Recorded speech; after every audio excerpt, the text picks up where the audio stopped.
cut near Ringo and the Drayton South open cut near Musselwood. So there are a few examples around the state where the Planning Assessment Commission have not followed the recommendations from the Department of Planning. So just a few points from this Planning Assessment Report. In relation to the transport options, because there was talk of opening up the Dubbo to Toongai railway line, well, the Department of Planning have actually said, well, this probably isn't a viable option. So the input materials and the final product will be transported on trucks, either to and from the rail in Dubbo or on the various highways surrounding the city. Either way, most of the dangerous and hazardous materials will be transported through the streets of Dubbo.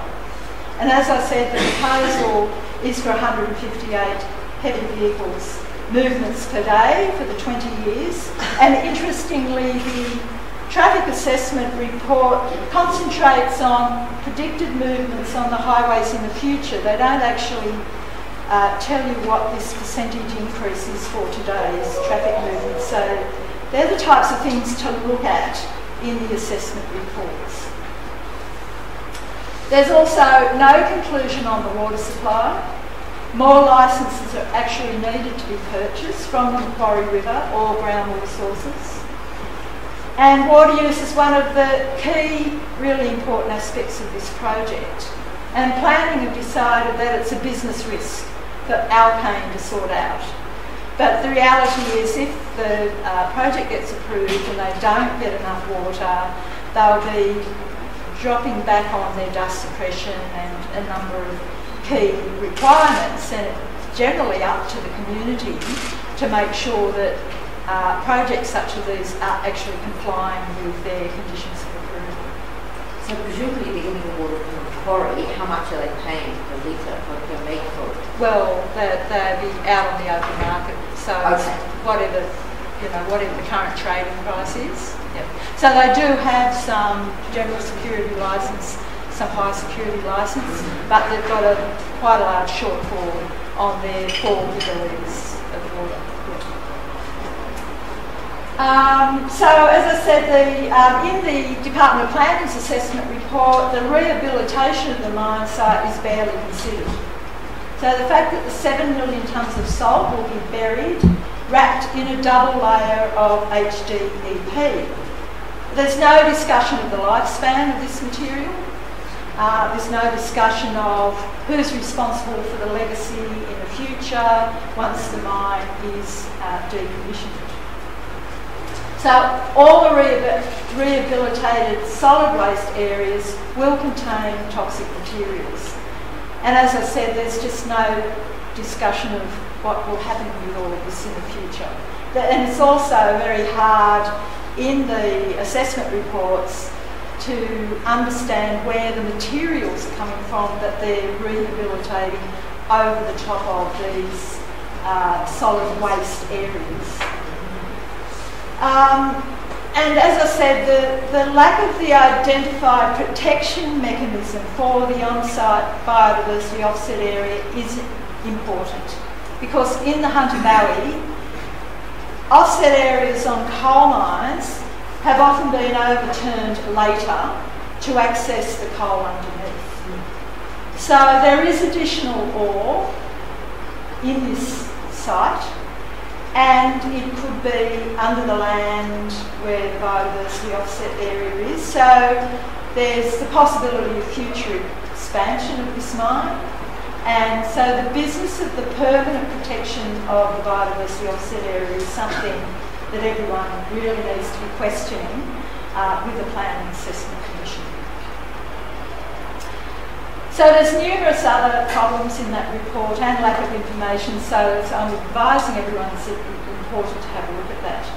One of the other things that the Department of Planning sort of swept aside with one of the key submissions of objection came from an economic institute, the Australian Institute, that criticised the economic report done for the public benefit of the mine, the fact that there was no cost benefits analysis done at all, And Department of Planning said, yep, well, fair enough, it's a very simplistic economic report, but the value of the resource is so great that we don't actually really need to cost the environmental and social disbenefits of the project. So again, that's another point that really needs to be raised. So I can't stress enough how important it is for as many people as possible to register to speak at the Planning Assessment Commission hearing on the 4th of November at Dubbo RSL. So the registrations close at 1 p.m. on Wednesday the 29th, so that's next week. And I have the details here of how to go about that if you haven't received this information yourself. Anyone that put in a formal objection in the first place will have received a letter of invitation. But this is a public meeting, a public hearing. It's open to everybody, and everybody is able to participate in this part of the process, and you can, as a general member of the public, register to say something. Yes? If you go to that meeting and review something and then meeting you want a question, would you be allowed to ask a question? Of another speaker? Yeah. That normally hasn't happened in the past. Normally what happens is that I think there's 3 commissioners. I've got their names here, I think. We've got Paul Ford as the chair, Joe Woodward and Gordon Kirkby, they're the 3 commissioners. There'll be a speakers list. Individuals get 5 minutes each. Community groups get 15 minutes. Normally what happens, there's an agenda, everyone gets up and has their say. The commissioners very rarely ask questions, and I've not seen questions from the floor, but that would be something you could ask the chair. Paul Forward is the chair. You could ask him that on the day, but I've not seen that happen in the past. And generally it depends on what the project is and what the company is. Most of the planning assessment commissions I've been to have been for coal mine proposals. Generally what happens is the company gets up and puts up the proposal and the background, and then it's open to anyone from the community in the order that they put the speakers list together. So it's actually really important to make sure that all the key concerns are covered. You can't cover them all in 5 minutes, so if you know other people that are concerned, it's good to tic-tac with other people in the community, share some of the issues amongst yourselves, make sure you get the opportunity to really have everything covered on the day so the commissioners get to hear the total of the community's concerns. It's also important to encourage the Planning Assessment Commission to seek further independent expert reviews of the key areas of concern. And what will happen is the recommendations from this, so this is a first step, this is a review of the project. They will take on board all the stuff that's happened up until now, all the various reports, all the objections, the responses, the government's assessment report. They will take on board what's said to them and any submissions they get for the review.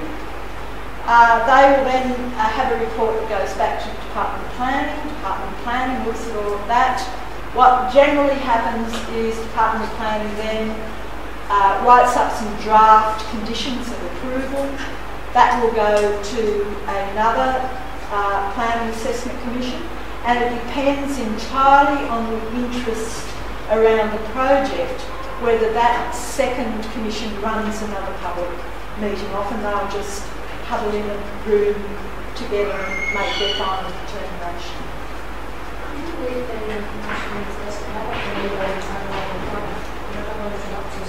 Yes, I can do that. So really this PAC review on the 4th of November is the community's best chance to point out the key problems and the deficiencies with the proposal, and it's really important for everyone to exercise their rights in this process because there is no right of appeal. We don't have third-party appeal rights to then appeal through the Land and Environment Court. So the final determination by the second pack is the decision. So it's just very important for everyone to take advantage of this opportunity. And I just wanted to say one other thing, and I mean the Department of Planning really does rely on the expert reports that have been paid for by the proponent. And we know in the past that for those consultants to keep their jobs in the mining industry, you know, that they have to write a report that says there will be very few impacts, or the impacts will be manageable.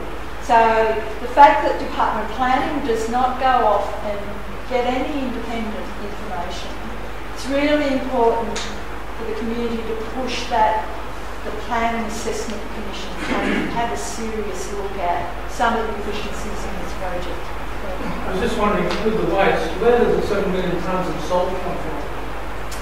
Well, in their liquid waste, and I think Gavin might be covering this a little bit more, but in their liquid waste, in their tailings dams, as the fluid evaporates, there's salt crystals which they're going to come along with front-end loaders and dump into the salt encapsulation cells. I think that'll be the main source of salt. So the fact that they're importing salt as part of their processing, and there's, you know, the other wastes that are in this slurry that are the waste from all the process. So I might hand over to Gavin actually on that question because I think he's going to be talking more about those type of issues. Before I do, are there any other questions just around the general planning process? To attend the planning meeting and a few sort of speaks that permanently on record, it's like I've got a job where I can't necessarily have a public opinion. But you can have a personal, private, individual opinion. Oh, well, that's a whole other story, but I just wondered, is that sort of permanently on record that this particular person spoke? Well, what happens is they put together an attendance list, which then gets published on their website. But unless you've signed a contract with your job saying that you will not speak as an individual and have your individual rights, you know, you can, as an individual, present. Yeah, sure. But it is on kind of record who speaks. Yep. So, look, I'll leave this. This is the letter that everyone got from the Planning Assessment Commission detailing the information. So the phone numbers and everything. Final product is completely uranium. How do they account for that during the planning process? How do they account for the depleted uranium during the planning process? Do they even acknowledge the final product? Or I think Gavin will be doing. What they're saying is they're not selling the uranium, it's part of the waste that they're leaving on site. Oh, interesting. So all of that radioactive material is what's left in the final landfill. Interesting.